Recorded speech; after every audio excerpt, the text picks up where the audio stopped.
오늘 레위기 2장 1절로 16절 말씀을 중심으로 해서 지극히 거룩한 것이라고 하는 제목으로 함께 말씀을 나누기를 원합니다.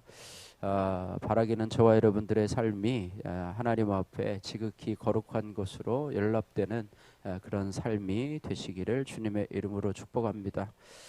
오늘 이 3절과 10절 말씀을 보시면은요, 3절에 그 소재물에 남은 것은 아론과 그의 자손에게 돌릴지니 이는 여호와의 화제물 중에서 지극히 거룩한 것이니라 이렇게 말씀하고 있고요. 또 10절 말씀에 보니까 소재물에 남은 것은 아론과 그의 아들들에게 돌릴지니 이는 여호와의 화제물 중에 지극히 거룩한 것이라 이렇게 말씀하고 있습니다. 오늘 이 레위기 2장은요, 이 소재의 예물에 대해서 설명을 하고 있는데요.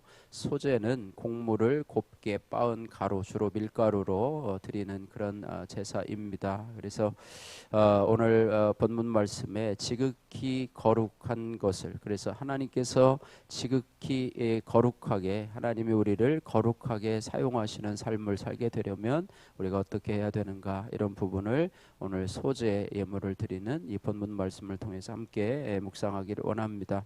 주께서 거룩하게 사용하시는 삶을 살려면 첫 번째, 내게 있는 작은 것을 주께 정성껏 드려야 합니다. 오늘 1절에서 10절 말씀인데요.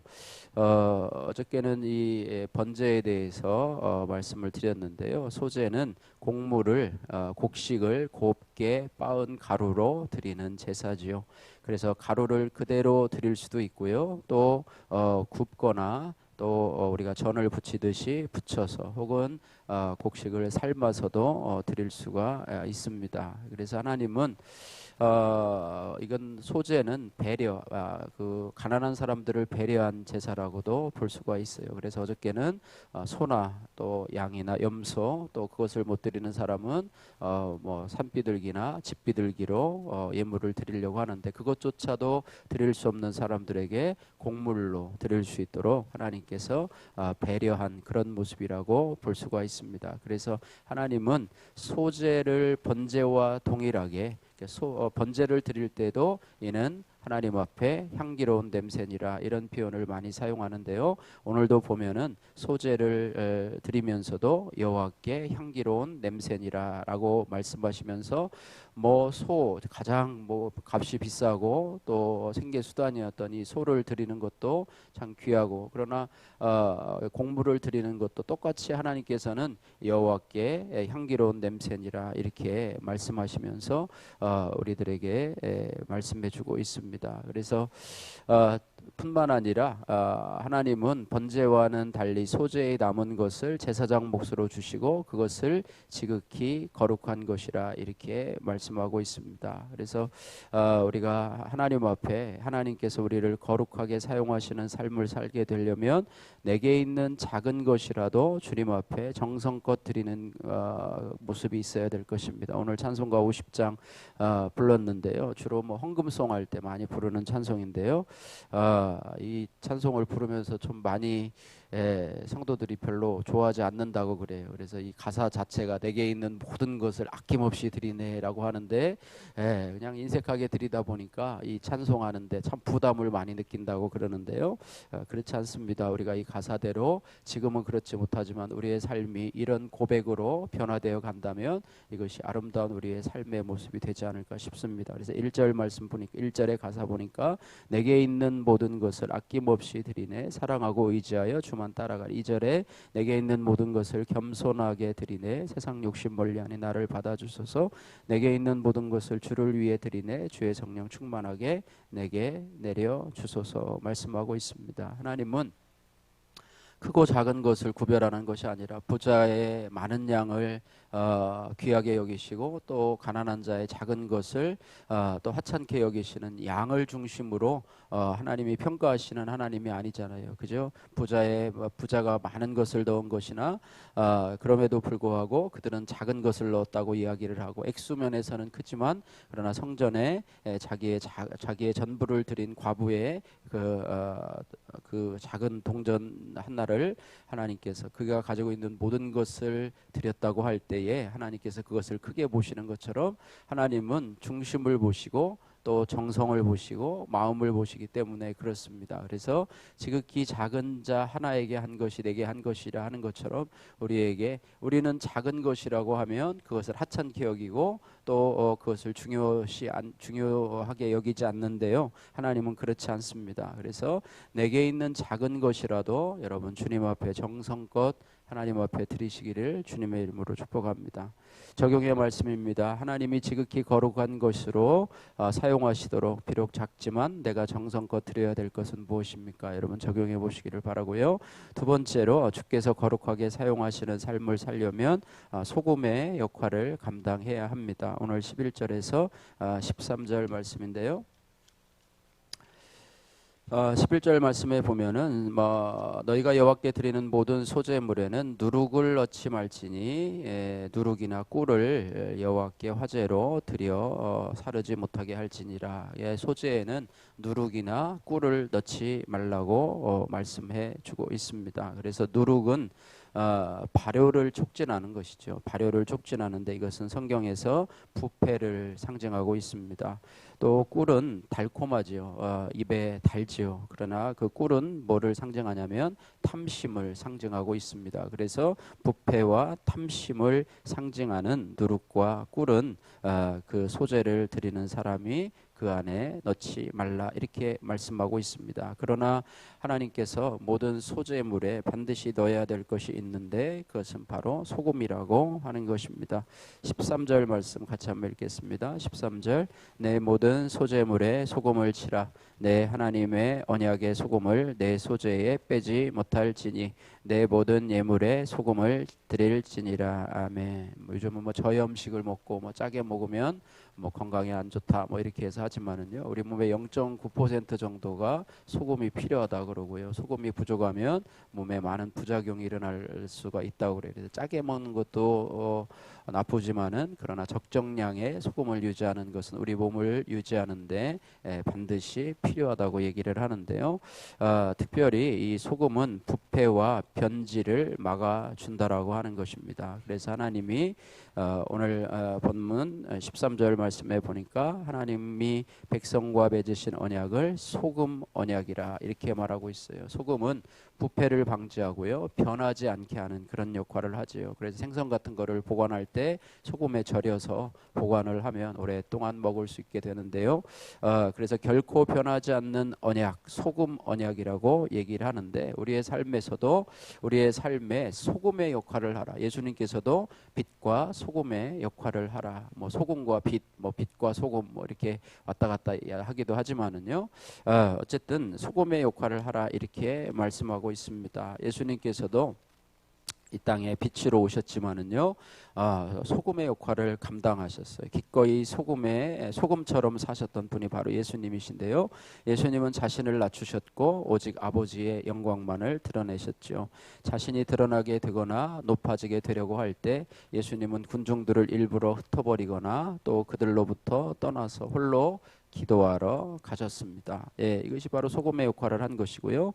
또 하나님께 끝까지, 아버지께 끝까지 순종해서 십자가의 고난을 능히 감당하신 십자가 고난은 바로 소금의 역할을 하신 것이죠. 이렇게 소금과 같이 살아내신 후에 예수님은 우리의 빛이 되어 주셨습니다. 그래서 예수님은 하나님의 자녀들이 소금과 빛의 역할 중에서 먼저 소금의 역할을 감당할 때 하나님께서 세상에서 빛으로 바꾸신다는 것을 자신의 삶으로 증명해 주셨습니다.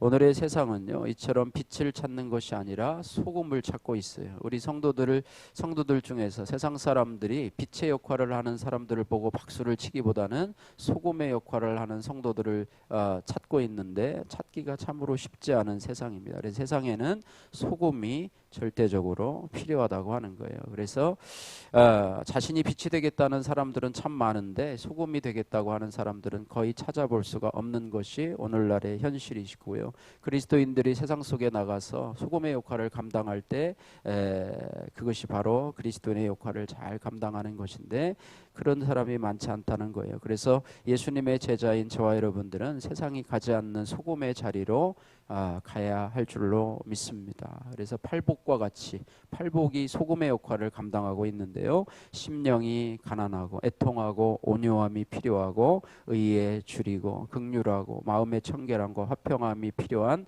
박해받는 자리로, 섬기는 자리로, 또 긍휼히 여기는 자리로 가야 될 줄로 믿습니다. 거기에 복이 있고 또 거기에서 우리가 한 알에 썩어지는 밀알이 되고 또 소금의 역할을 할 때 그곳이 살아나는 그런 귀한 은혜가 있게 될 줄로 믿습니다. 그래서 오늘 적용의 말씀인데요. 내가 오늘 멈춰야 될 부패와 탐심은 무엇입니까? 아까 꿀과 누룩에 대해서 얘기를 했는데요. 또한 주님을 향해 지켜야 될 나의 마음은 무엇입니까? 소금의 역할은 무엇입니까? 이런 부분들을 적용해 보시기를 바라고요. 마지막으로 주께서 거룩하게 사용하시는 삶을 살려면 내게 있는 모든 것이 주의 것임을 고백해야 합니다. 14절에서 16절 말씀인데요. 14절에서 16절은 첫 이삭의 소재에 대해서 말씀을 하고 있습니다. 그래서 첫 이삭의 소재를 여호와께 드리려거든 14절에 첫 이삭을 볶아 찌은 것으로 내 소자를 삼되 기름을 붓고 유향을 더할지니라 이는 소재니라 이렇게 말씀을 하고 있는데요. 그냥 일반 곡식이 아니라요. 첫 이삭의 소재, 처음 난 이삭의 소재를 하나님 앞에 드리는 것, 그것을 강조하고 있는데요. 특별히 이스라엘 백성이 첫 이삭의 소재를 드리는 것은 땅에서 나는 모든 소산이 하나님의 소유라고 하는 고백의 표현입니다. 처음 것을 드린다고 하는 것은요, 하나님 앞에 그런 고백이에요. 여러분 첫 열매 아시죠? 첫 열매 헌금이 있는데요. 많은 분들이 모르고 계시는 것 같아요. 내가 첫 직장을 가서 내가 이제 여기서 평생 내가 직장을 해야 되겠다. 그래서 처음 받는 월급을 하나님 앞에 그대로 드리는 것은 하나님 이 모든 것이 하나님 것입니다라고 하는 그런 고백입니다. 물론 뭐 11조도 하지만은요. 첫 열매로 하나님 앞에 드린다면 하나님 이런 것도 첫 이삭의 소재와 같다고 하는 것입니다. 그래서 사람이나 짐승을 막론하고 처음 난 것을 거룩히 구별해서 하나님께 드리는 건 역시 이 모든 것이 하나님의 것입니다 라고 하는 신앙 고백이라고 하는 것입니다. 그래서 내가 가지고 있는 모든 것의 주인은 바로 하나님이십니다. 11조를 드리는 것도 바로 내가 가지고 있는 10의 1조가 하나님 것이 아니라 나머지 10의 9조도 하나님 것입니다. 또 내가 가지고 있는 돈, 또 건강, 지위, 배우자, 자녀 그리고 나 자신도 하나님의 소유임을 고백할 때 하나님께서 우리의 삶을 지극히 거룩한 것으로 받아주신다고 하는 것입니다. 적용의 말씀입니다. 돈, 건강, 지위, 배우자, 자녀 그리고 나 자신도 하나님의 소유임을 믿습니까? 여전히 내 것으로 여기면서 염려하는 일은 무엇입니까? 여러분 적용해 보시기를 바라고요. 나 때문이야 라고 하는 큐티인 간증 내용입니다. 우리 자매님인데요. 오늘 말씀을 묵상하면서 제가 하나님께 소재의 예물을 잘 드리고 있는지 묵상하게 되었습니다.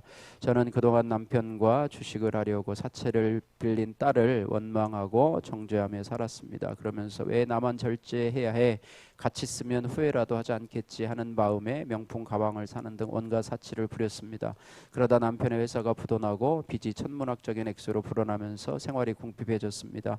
하지만 그때도 저는 남편과 딸을 향해 다 너 때문이야 라고 외치며 원망했고 하나님도 너무하신다며 불평 불만만 늘어놓았습니다. 또한 친정 부모님께 생활비를 드린다는 명목으로 11조를 제대로 하지 않으면서 하나님도 내 상황을 이해하실 거야 라고 합리화했습니다. 그러다가 오늘 본문 11절 말씀에 너희가 여호와께 드리는 모든 소재물에는 누룩을 넣지 말지니 너희가 누룩이나 꿀을 여호와께 화제로 드려 사르지 못할지니라는 말씀을 보면서 제가 하나님께 당연히 드려야 하는 예물을 제대로 드리지 않는 부패한 자임을 깨닫게 되었습니다. 지금 남편의 부도와 딸의 사채 이자로 나가는 돈을 계산해 보니 제가 하나님께 드리지 않은 11조 금액과 같았습니다. 하나님은 내 모든 소재물에 소금을 치라고 하시는데 저는 그렇지 못했습니다. 교회 공동체에서 늘 들은 말씀 나 때문에 가족이 수고한다는 것이 인정되지 않았는데 이번 일을 겪으면서 그것이 인정되기 시작하니 입이 저절로 다물어졌습니다. 전에는 그저 나 편하려고 남편의 말을 거역하지 않았지만 이제는 남편의 영혼 구원을 위해 가정의 질서에 순종할 수 있게 되었습니다. 앞으로는 하나님이 주시는 모든 것에 누룩과 꿀을 넣지 않고 소금을 쳐서 부패한 마음이 아닌 정결한 마음으로 하나님께 예물을 드리겠습니다. 또한 현재의 고난이 내 죄보다 가벼움을 알고 그리고 그동안 나를 위해 수고해준 가족에게 고마움을 표현하겠습니다. 적용의 말씀입니다. 남편이 생활비를 줄 때 고마워요, 수고했어요라고 말하겠습니다. 하나님께 감사하는 마음으로 11조를 드리고 쇼핑 중독을 끊겠습니다. 이렇게 적용을 했습니다. 저와 여러분들의 삶이 오늘 소재로 드리는 예물처럼 지극히 거룩한 것이니라 라고 하나님이 평가하신 것처럼 저와 여러분들의 삶도 하나님 보시기에 지극히 거룩한 자라, 내가 보기에 아무와 보기에는 지극히 거룩한 자라라고 하는 이런 고백이 넘치는 저와 여러분들 되시기를 주님의 이름으로 축복합니다.